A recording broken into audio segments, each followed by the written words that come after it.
How's your day going? Good, man. Easy. Good, thank you, John. Easy. We just You used to talking. it at this stage? Yeah, but I enjoy the process. Yeah. I do. We're talking about the movie, make it easy. Seriously, you look at everything's paid for, right? They take care of you, they take care of me. Free food. Free food. What more can you ask for? The schedule's not crazy. You're talking about a movie you like, you believe in. And it's done well as well. Andy was saying that as well. He's away for the weekend.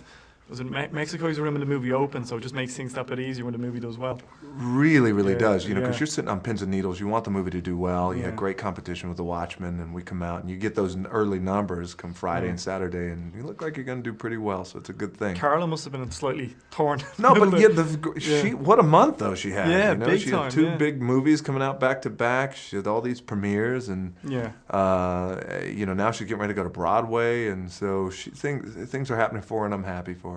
Yeah, I met Carla actually for Watchmen. She's a really lovely lady. She's great, Yeah, isn't she? she's doing really well at the moment as well, like you were saying. But Yeah. Andy were saying you guys really get on really well. He thinks you have a bit of a thing for him. Andy? Andy does, yeah. I don't have a little bit of a thing. Yeah. I have a big thing. But that's for what him. I was saying. If you have a thing for him, he doesn't really have much of a choice, does he? He Because you're, Well, that's what right. I see what you're saying. I don't. Yeah. When I take things that I want, I just take them. That's it. I would not mess with you. That's all I'm Do you saying. know what I I'm mean? emasculated sitting here. I'm not gonna lie. You have no choice. It's not a democracy when I want you.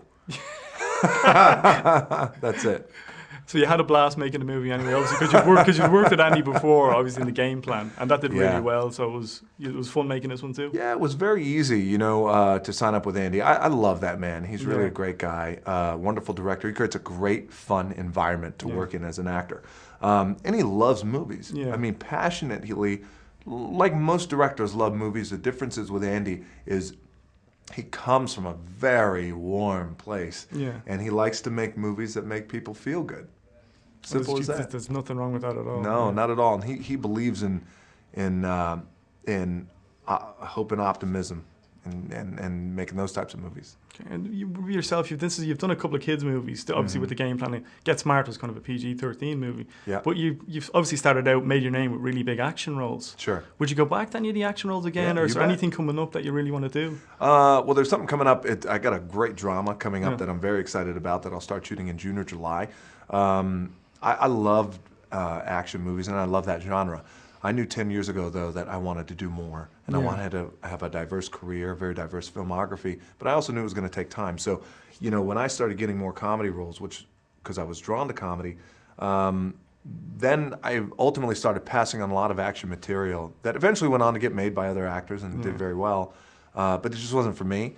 So I'm just waiting for the right opportunity to go back to the action genre, and it's going to happen in June or July. Like that, it's a great drama. I wish I could tell you what the name of it is, but we haven't. I was going to say I'm not going to tell anyone. We haven't signed. I know since the cameras are off. So I look forward to that. We've got some great romantic comedies we're developing, and a whole bunch of cool things. Because your stage persona in the WWF or the WWEs, it's now known. You're known for your comedy. Sure. You're known for that kind of charisma. Like, so did you feel at the start you were kind of pigeonholed into the action stuff, or did you expect that? Well, no, I expected it. Yeah. No, I got that. I got it, and that's the way Hollywood works. When you're successful at something, then they want to continue to have you remain in that space. Yeah. And I understand that. But if you want to break out and you want to do more, in order for me not to be pigeonholed, I had to infuse as much comedy as I could along the way in roles like The Scorpion King or Welcome to the Jungle or The Rundown. Yeah. Sorry, I love The Rundown. Just stop you there. It's a classic. I love The Yeah. Rundown Yeah. too, and Pete Berg's a good friend of mine, and we'll work together somewhere down the line. Is that a hint for the movie in June? You're not going to tell Oh me. no. No, somewhere down the line, I'll work with Pete again, but I love The Rundown. Okay, and finally, not to keep you much longer, do you miss the WWE? Because Yeah. there hasn't been a reaction like you, well, there wasn't really before, and there hasn't been one since, Right. the kind Thank of crowd you. response. Thank you. I do miss that. I tell you what I miss. I miss the live crowd interaction because they kept me on my toes every night, and that learning experience was invaluable for me because I was able to go out there in front of, say, 25,000 people every single night and try and entertain them. And when you're in front of that many people, that was my theater. That was my stage for stand-up comedy too as well. So it was a lot of things for me. So when you're trying to captivate and entertain thousands of people that way, it really forces you to have a live crowd acumen that forces you to stay on your feet and listen. It's immediate. The reaction is immediate. Immediate reaction. So if your joke bombs with that many people, man, that's a A boisterous crowd is going to let you know. They're very passionate. That's Yeah. a learning experience. But if it does well, then you learn from that too. So I miss that part about it. Yeah. Yeah. And this past weekend was a big WrestleMania weekend for that world, and it's a very special time for all those wrestlers involved. And you still tune in? You still watch at home? I don't watch as much, Yeah. but I'm still kept abreast of the storylines and who's doing what and what's happening. That was a fun world. You know, had that not been for that opportunity for me, I wouldn't be here.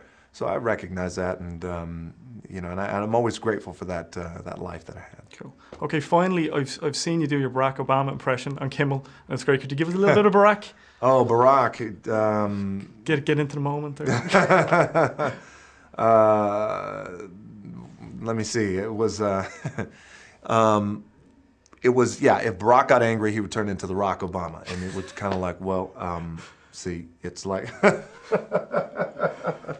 it's difficult to do it if I'm not in the outfit. I'll just say that it was a pleasure doing him, and I only did it because I'm friends with him, and I could have gotten away with it. But if I weren't, I wouldn't have done that. You obviously got a couple of laughs out of it anyway. We got a lot of laughs. It was awesome, you know, and I think... But by the way, that's what you want. Like every once in a while, you'd like to think, well, what happens if Barack got angry at some of the issues that were going on around the world? He seems so cool. And he's a very, very cool guy. But you know, he comes to the G20 summit, and if things got a little out of hand, he'd turn into the Rock Obama and start throwing some of those world leaders out the window. Well, Dwayne, thanks a million for your time, sir. I really appreciate it. I enjoyed it. Thank you, man. Thank you, sir. Thank you. Congratulations on the movie.